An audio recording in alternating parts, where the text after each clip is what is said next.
On est aujourd'hui le dimanche 7 Iyar, on est le 12 mai et le cours sera aujourd'hui pour la guérison totale et définitive d'Abraham ben Sultana.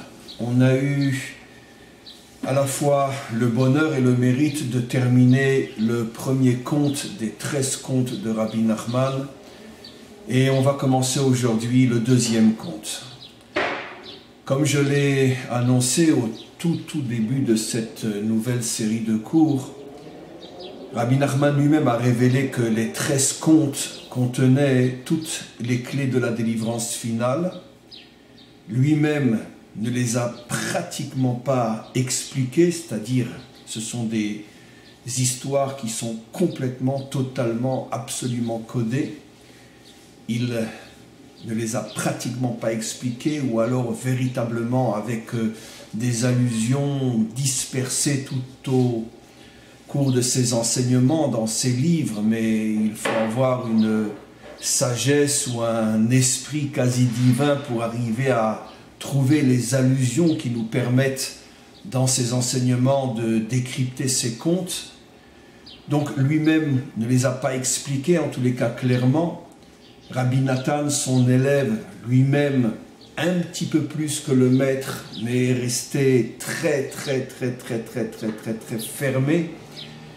Et les élèves qui ont suivi, eux aussi, n'ont pratiquement rien rajouté, n'ont pratiquement rien expliqué. Ce qui veut dire que Rabbi Nachman faisait en vérité une allusion claire.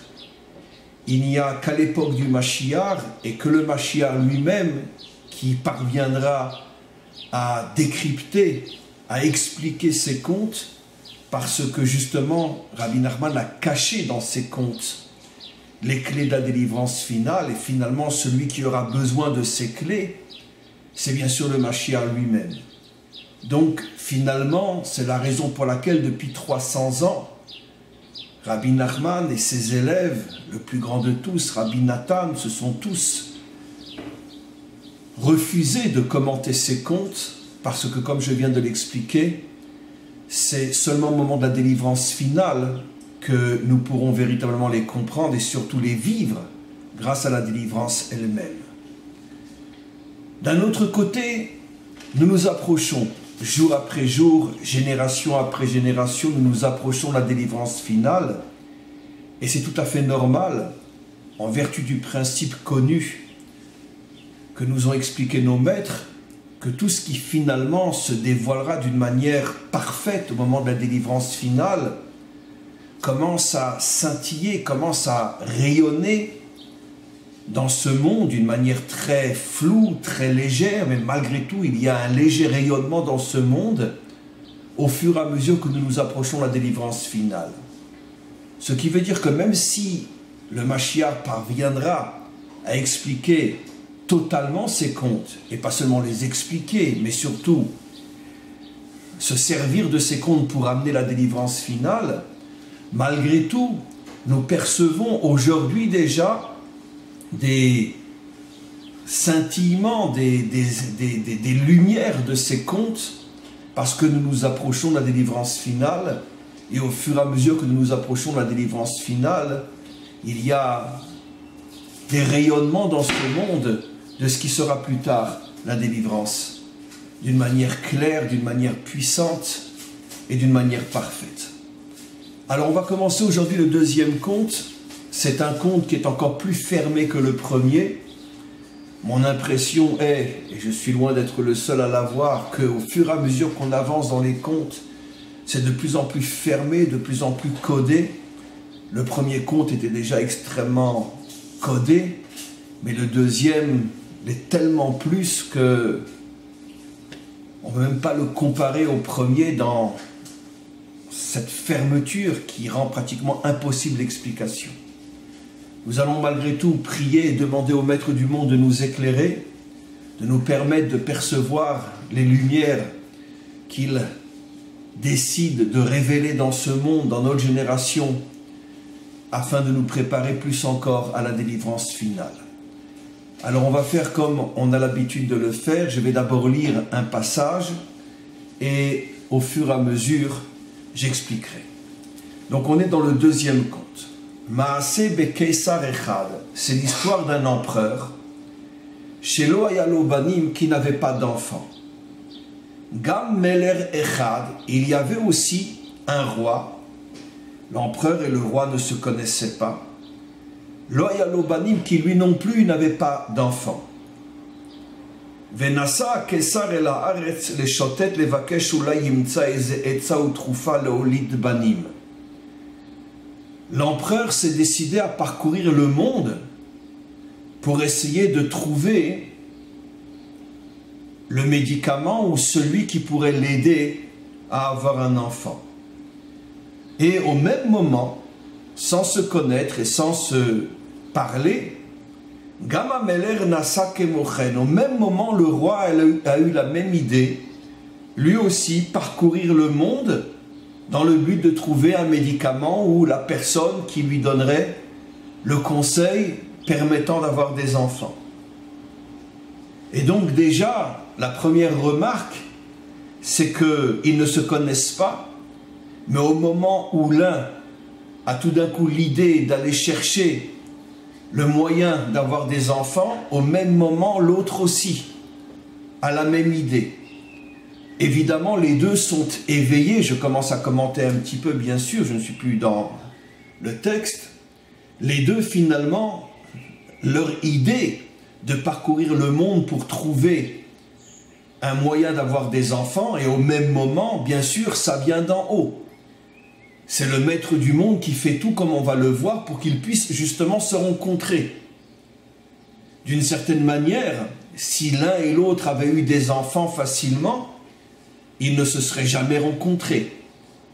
Mais ils partent tous les deux en quête de leur manque, afin de le combler, et c'est comme ça qu'ils vont pouvoir se rencontrer d'une manière tout à fait providentielle. Tout est organisé par le maître du monde. Et c'est ce qu'on voit ici. Et tous les deux se retrouvent sans se connaître dans la même auberge. Comme je l'ai expliqué, ils ne se connaissaient pas. Et bien évidemment, comme on va le voir, ni l'un ni l'autre ne mettait en évidence le fait qu'ils étaient empereurs ou rois. Ils s'étaient habillés comme de simples citoyens, comme de simples marchands, justement pour ne pas attirer les regards, pour ne pas attirer les foules. Mais, comme chacun était roi, ils sont arrivés à reconnaître, on pourrait dire, que derrière l'habit se cachait effectivement quelqu'un qui n'était pas un simple citoyen. C'est ce que le texte dit, Veikira Kaisar Ba'ameler, le premier qui a reconnu l'autre, c'est l'empereur. Tout de suite, il a deviné que dans ce nombre de personnes qui étaient là, dans cette auberge, et qui mangeaient et qui buvaient, il y en avait un qui avait des manières qui ne pouvaient pas du tout être celles d'un simple citoyen. Tout de suite, il a reconnu le ophi, le tempérament d'un roi. Shieshlonimus shel malchut, parce qu'il a reconnu le comportement royal. Veshal Oto, et l'empereur est venu vers lui, il lui a dit, est-ce que tu es roi? Veodalo Sheumeler, il lui a dit, oui, je suis un roi. Et tout de suite, le roi lui-même, quand l'empereur s'est adressé à lui, lui a posé la question, est-ce qu'il était un roi? Dans sa manière de poser la question, dans sa manière de parler, tout de suite, le roi lui-même a compris qu'il était en face non seulement d'un roi, mais d'un empereur. Veodalo Gamken, et l'empereur lui dit, effectivement, moi aussi je suis un empereur. Ils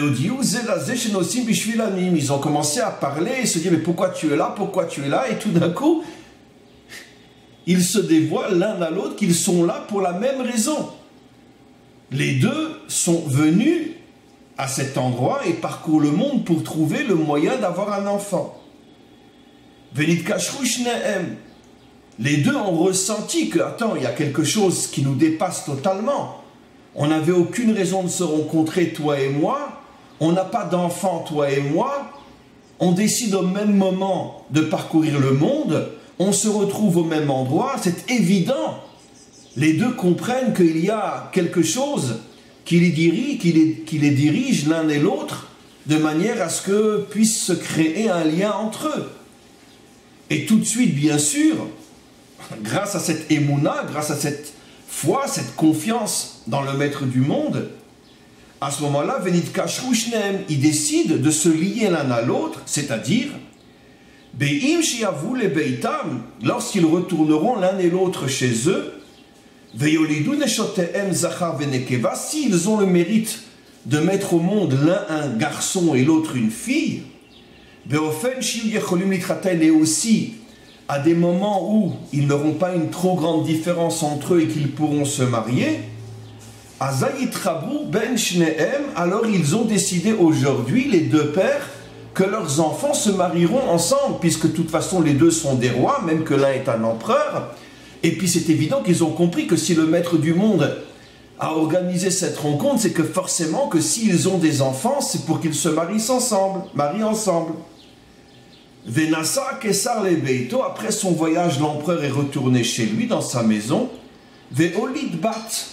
Et finalement, son voyage a réussi, sa femme a mis au monde une fille.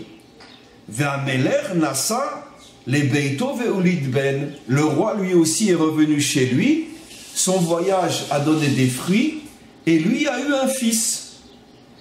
Mais, puisqu'ils ont eu une fois de plus, de manière providentielle, une fille chez l'empereur et un fils chez le roi, ils auraient dû donc accomplir leur promesse et tout de suite organiser le mariage. Seulement, les années ont passé, car ils ne pouvaient pas les marier lorsqu'ils venaient de naître. Au début, sans doute, ils y pensaient, mais avec le temps, avec les années, ils ont oublié l'un et l'autre cette promesse, cette rencontre, cette promesse, et finalement, même lorsque les enfants sont arrivés à l'âge de pouvoir se marier, ni l'un ni l'autre ne pensaient plus à ce mariage. Comme la jeune fille était devenue maintenant une adolescente, son père, l'empereur, l'a envoyée dans une très bonne école pour aller apprendre. Et une fois de plus, le maître du monde voit que finalement, après qu'il ait tout fait pour qu'ils puissent se rencontrer, l'empereur et le roi, et ça a marché puisqu'ils se sont liés au point de se promettre un mariage entre leurs enfants, mais entre-temps ils avaient oublié. Qu'est-ce que va faire le maître du monde? Il va s'arranger pour que la fille et le fils se retrouvent dans la même école. Il intervient, le maître du monde, une fois de plus. Gamma Meler Shalaret Bno Lilmod, le roi au même moment envoie son fils lui aussi dans une très bonne école pour apprendre. Et évidemment, les deux se retrouvent dans la même école. Les deux se retrouvent dans la même classe, pas seulement dans la même école, mais dans la même classe, avec le même professeur. Et tout de suite, évidemment, ils ne savaient pas qu'ils étaient destinés à se marier, puisque les parents n'ont rien raconté. Mais tout de suite, comme deux moitiés d'âme qui se rencontrent, tout de suite, il y a eu le déclic, il y a eu la flamme qui s'est allumée entre eux, et ils ont éprouvé l'un pour l'autre un amour énorme. Et ils se sont rapprochés l'un de l'autre. Encore une fois, le maître du monde fait tout pour que ce mariage puisse se faire. Ils se sont promis de se marier. Et c'est ce qu'ils ont fait. Le fils du roi a acheté une bague et il l'a donnée à la fille de l'empereur. Il l'a donc épousée. Venitratnu yachad, et ils se sont mariés. Le mari a donné la bague à son épouse. Mais, évidemment, il faut encore que ce mariage soit reconnu par les deux pères. Et c'est pas ce qui va se passer.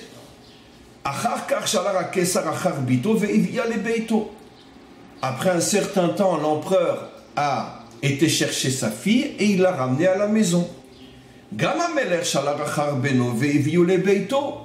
Le roi aussi a été chercher son fils et l'a ramené à la maison.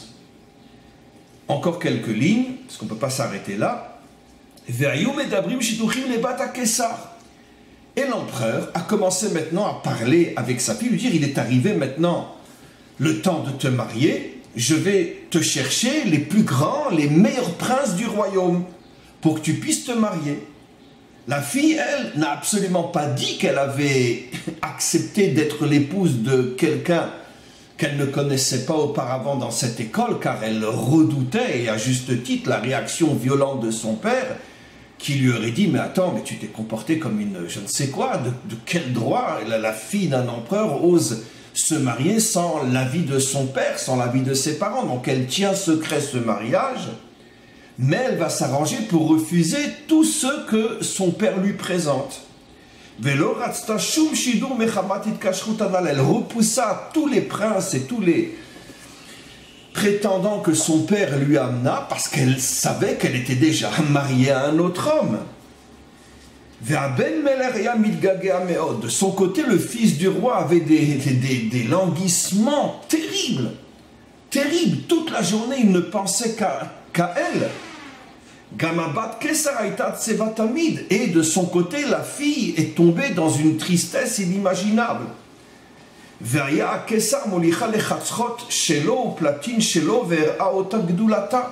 Le roi, l'empereur, a essayé de la raisonner, de la renforcer, et il a commencé à lui montrer toute sa fortune, toute sa richesse, toutes ses possessions, pour lui donner envie de se marier, de devenir une reine elle aussi. Mais elle resta triste, elle ne regardait même pas tout ce que son père lui proposait. De son côté, le fils du roi avait tellement envie de la revoir qu'il en tomba malade. Et tout le monde lui demandait au physio, mais pourquoi tu es malade? Qu'est-ce qui t'arrive? Il a refusé de livrer son secret, car lui aussi redoutait la réaction de son père, le roi. On alla chercher le serviteur du roi, le serviteur du fils du roi, pardon. Peut-être toi qui es plus proche du fils du roi, tu es son serviteur, essaye de savoir pourquoi il est malade. Le serviteur répondit, c'est pas la peine, je sais pourquoi il est malade. Parce que j'étais avec lui dans l'école où il a rencontré cette jeune fille. Et il raconta tout ce qui s'était passé, qu'il s'était donc amouraché et s'était engagé avec la fille de l'empereur. Un instant.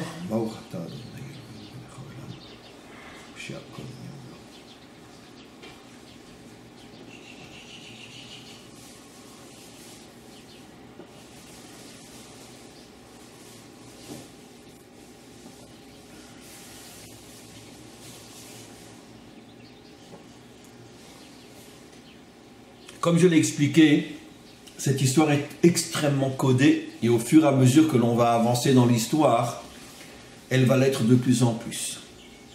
Évidemment, l'explication que je vais apporter est simplement un fin rayonnement de toute la lumière qui se dévoilera au moment de la délivrance finale. Et encore une fois, on prie le Maître du monde pour que nos dévoilements soient vrais et qu'il puisse nous apporter les clés nécessaires à la préparation et à la délivrance finale. Qui sont en vérité cet empereur et ce roi au niveau du décodage? Rappelons-nous que l'empereur va mettre au monde une fille et le roi va mettre au monde un fils. Dans les décodages de la Torah et surtout des secrets de la Torah, nous savons, et je l'ai expliqué déjà de très nombreuses fois dans mes cours, que l'homme représente toujours la dimension céleste au niveau des codes bibliques et la femme représente toujours la dimension terrestre. Au niveau des sphirotes, au niveau des attributs divins, c'est ce que l'on pourrait appeler Yesod et Malchut. Yesod, la dernière des sphirotes célestes, et Malchut, la sphira terrestre. Dit dans un langage plus simple, le Yesod, où la dimension masculine représente l'ensemble des forces spirituelles, alors que la Malchut représente l'ensemble des forces matérielles. Évidemment, on vit dans un monde matériel, Et on est surtout relié et connecté à la Malchut, qui est donc cette source qui permet à ce monde d'exister dans sa dimension matérielle. Mais au niveau, encore une fois, des codages bibliques, et surtout au niveau des enseignements des secrets de la Torah, l'homme fait toujours allusion à la dimension spirituelle et la femme à la dimension matérielle. Donc, puisque ici, c'est l'empereur qui va donner naissance à la fille, l'empereur représente, et on va l'expliquer dans quelques instants, lui aussi la dimension matérielle, bien qu'il est un homme, et on va décoder dans quelques instants. Et le roi, lui, puisque c'est lui qui va mettre au monde le fils, représente la dimension spirituelle. Mais là, il va falloir comprendre pourquoi le maître du monde organise cette rencontre entre l'empereur et le roi. Et surtout, l'autre question par laquelle je commencerai, comment se fait-il que l'empereur, qui est beaucoup plus haut, beaucoup plus important qu'un roi, comment se fait-il que c'est l'empereur qui représente la dimension matérielle et le roi représente la dimension spirituelle, puisqu'un roi est moins important qu'un empereur? Alors la réponse à cette question, je l'ai déjà donnée aussi dans de nombreux cours. En vérité, l'essentiel de toutes les forces divines les plus incroyables se trouve précisément dans ce monde matériel. Mais elles sont encore complètement cachées. Elles ne se dévoileront qu'à partir de la délivrance finale. Et elles se dévoileront au fur et à mesure, au point qu'on s'apercevra que ce que l'on croyait être tout en bas, la matière, le corps, la matérialité, ces dimensions-là contenaient des énergies spirituelles, des milliards et des milliards et des milliards et des milliards de fois plus puissantes que toutes les énergies contenues aujourd'hui dans la dimension et dans le monde spirituel, comme l'âme et les mondes supérieurs. Aujourd'hui, bien évidemment, le monde matériel n'est connu que dans son aspect complètement extérieur. Toute la dimension, toute la puissance appelée Oraganus, la lumière cachée, toute la dimension, la lumière cachée, la lumière spirituelle de ce monde matériel est complètement cachée. Et donc nous ne connaissons que l'extériorité du monde matériel, et c'est pour ça que nous le percevons et le ressentons comme étant très bas et très inférieur au monde spirituel. Mais c'est une illusion qui est due à notre incapacité de dévoiler la lumière cachée.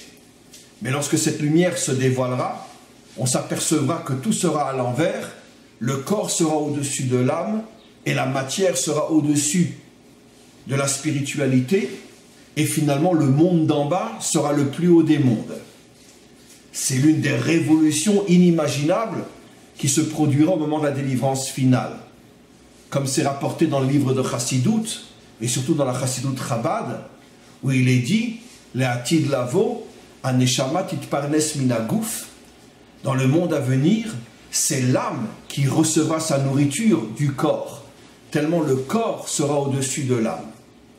Et donc c'est ce à quoi, Rabbi Nachman fait allusion ici, lorsqu'il appelle justement la dimension matérielle l'empereur, alors que la dimension spirituelle, il l'appelle le roi, pour bien nous faire comprendre qu'en vérité, la dimension matérielle, dans son essence cachée, est beaucoup plus grande que la dimension spirituelle, au point qu'elle s'appelle l'empereur, et la dimension spirituelle ne s'appelle que le roi.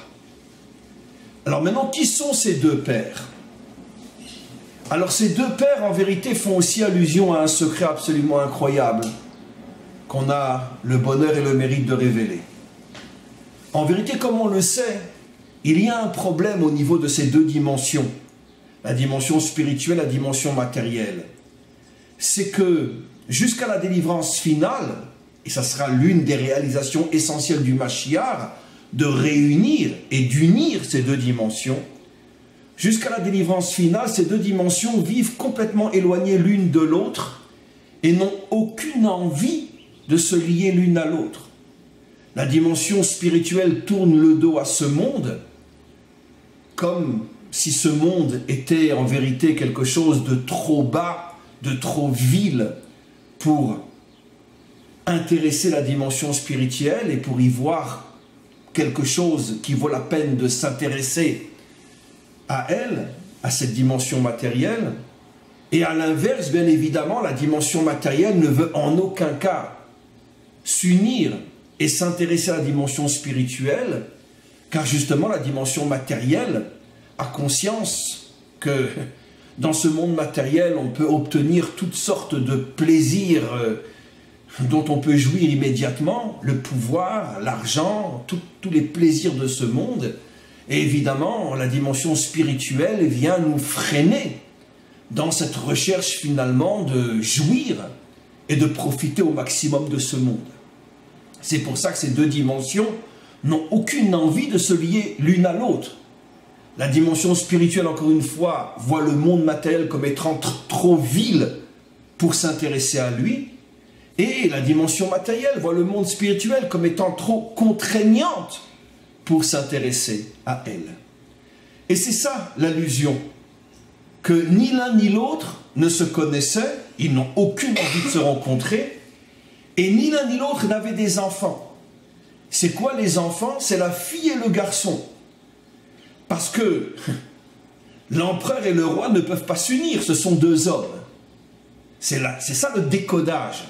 Lorsque la dimension matérielle ne veut en aucun cas s'unir à la dimension spirituelle, lorsque la dimension spirituelle ne veut en aucun cas s'unir à la dimension matérielle, alors Rabbi Nachman les appelle toutes les deux des hommes, parce que deux hommes ne peuvent pas se marier, dans un monde normal, bien évidemment. C'est de ça que l'on parle. Ils ne peuvent pas se marier et avoir des enfants. Donc finalement, ils sont destinés à être toujours séparés. Par contre, un homme et une femme peuvent et doivent se marier, et s'unir et ne former qu'un.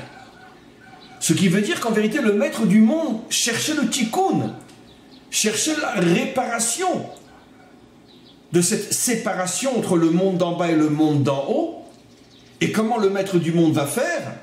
En donnant justement au monde d'en bas une fille et au monde d'en haut un garçon qui vont s'unir et vont amener la délivrance finale. En ce jour, Dieu sera un. Il y aurait une union totale entre le monde d'en haut et le monde d'en bas. L'allusion est extraordinaire, ils se rencontrent dans un fundak echad, dit Rabbi Nachman, echad, qui fait allusion à la délivrance finale. Ils se rencontrent dans cette auberge, fundak echad, un. Rabbi Nachman aurait pu très bien dire, ils sont dans une auberge. Pourquoi fundak echad? Rabbi Nachman fait allusion au fait que le maître du monde essaye de construire la délivrance finale, où le corps et l'âme, le monde d'en haut et le monde d'en bas, s'uniront comme dans un mariage et fusionneront comme dans un mariage entre un homme et une femme. Maintenant, on comprend aussi pourquoi dans la suite de l'histoire, finalement, et l'empereur et le roi ont oublié l'union et la promesse qu'ils s'étaient faite, parce que malheureusement, la nature revient au galop. Et la nature, la mauvaise nature du monde d'en bas, c'est qu'il ne veut pas le monde d'en haut. Et la mauvaise nature du monde d'en haut, c'est qu'il ne veut pas le monde d'en bas. Donc au moment où ils se sont rencontrés, il y a eu une sorte de réveil de l'intériorité du monde d'en bas et de l'intériorité du monde d'en haut. C'est-à-dire que quand ils se sont rencontrés, ils ont compris, mais attends, c'est pas possible, cette rencontre, elle est forcément voulue par le maître du monde. Donc il y a eu une sorte de teshuva, de retour à la vérité, où tout d'un coup le monde d'en haut a compris que finalement son devoir était de s'unir au monde d'en bas, et le monde d'en bas a compris que son devoir était de s'unir au monde d'en haut. Une sorte de réveil de la conscience de l'un et de l'autre. Et c'est pour ça qu'ils se sont engagés, s'ils ont des enfants, à les marier. C'est-à-dire finalement, le décodage, à permettre la délivrance finale. Mais une fois qu'ils se sont séparés, que chacun est retourné chez lui, la nature est revenue au grand galop, et finalement, la nature de l'empereur a repris le dessus, et il ne veut pour sa fille que des gens de son royaume, ça veut dire des prétendants qui n'ont absolument aucune envie de se lier au monde d'en haut. Et pareil, le roi cherche pour son fils une fille qui n'aura absolument aucune envie de pousser son mari à s'intéresser au monde d'en bas, puisque dans les deux cas, la nature reprend le dessus, et finalement, ils oublient l'un et l'autre le pacte qu'ils avaient fait de marier leurs enfants. On pourrait donner un exemple parmi des milliards et des milliards d'autres dans la Torah elle-même. Au moment où Israël reçoit la Torah, comme je l'ai expliqué des dizaines de fois, à ce moment-là, nos maîtres disent qu'on était on était rentré pratiquement dans la porte de la délivrance. Et c'est pour ça qu'en bas, le serpent va tout faire pour faire fauter Israël et lui faire la faute du veau d'or. Et comme je l'ai décrypté des centaines de fois, la faute du veau d'or, c'est encore une fois la séparation entre le monde d'en haut et le monde d'en bas. C'est-à-dire que le don de la Torah avait pour but d'unir le monde d'en haut au monde d'en bas. Et la faute du veau d'or a à nouveau séparé le monde d'en haut du monde d'en bas jusqu'à aujourd'hui. Bien qu'au fur et à mesure que nous approchons de la délivrance, on voit de plus en plus le monde d'en haut se rapprocher du monde d'en bas et le monde d'en bas se rapprocher du monde d'en haut, surtout ici en Israël, où on est témoin d'un rapprochement entre des dimensions qui étaient tellement éloignées pendant des décennies, des siècles et des millénaires, et on voit de plus en plus maintenant dans le monde religieux s'ouvrir au monde laïque, le monde laïque accepter de plus en plus l'idée justement d'une identité juive attachée à la Torah. On est en train de vivre un miracle inimaginable aujourd'hui parce que justement, on approche de la délivrance finale. Mais en tous les cas, donc on comprend parfaitement cette histoire, que finalement toute la délivrance finale dépend du fait que le monde d'en haut accepte de donner son fils à la fille du monde d'en bas, c'est-à-dire que le monde d'en haut et le monde d'en bas comprennent qu'ils aient besoin l'un de l'autre et qu'il faut absolument marier le monde d'en haut au monde d'en bas. Mais malheureusement, effectivement, dans l'histoire, il y a eu des sursauts de conscience où et l'un et l'autre ont compris que la délivrance et la réparation du monde dépendaient de cette union, mais encore une fois, très vite, la faute revient, la nature revient au grand galop, et à nouveau on oublie tout, et à nouveau on se sépare. Malgré tout, ici Rabbi Nachman révèle un secret absolument incroyable. Le maître du monde maintenant a compris que, au niveau des pères, de la fille et du fils, ça sera très très difficile de les unir, parce que finalement, c'est ce qu'on verra dans toute l'histoire, finalement, et l'empereur et le roi représentent justement, comme je l'ai expliqué, la dimension matérielle qui refuse la spiritualité, la dimension spirituelle qui refuse la matérialité, mais quoi qu'il en soit, le fils et la fille sont nés. Ce qui veut dire qu'il existe dans le monde, même si ce n'était pas encore visible, même si ces deux personnages représentent la minorité de la minorité de la minorité du monde, parce que le monde est divisé en deux grandes catégories, les religieux d'un côté et les laïcs de l'autre, avec toutes les nuances possibles et inimaginables, mais il existe dans ce monde un fils et une fille qui savent qu'ils doivent se marier l'un à l'autre. Et ça, on ne peut plus revenir en arrière. C'est ce que nos maîtres expliquent, que le maître du monde est toujours Magdim Refoua la Maka. Il amène toujours le médicament avant la maladie. C'est-à-dire avant que la maladie arrive, le médicament est déjà là. Le problème, c'est qu'il faut trouver le médicament.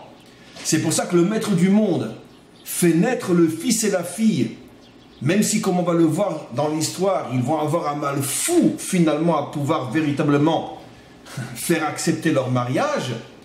Ils vont même être séparés eux-mêmes pendant très très longtemps, comme on va le voir. Mais quoi qu'il en soit, la graine de la délivrance est là. Ce qui veut dire que dans chaque génération, il y a dans le monde spirituel et dans le monde matériel une prise de conscience qu'il faut s'unir. Et dans chaque génération, il y a des justes qui transmettent ce message.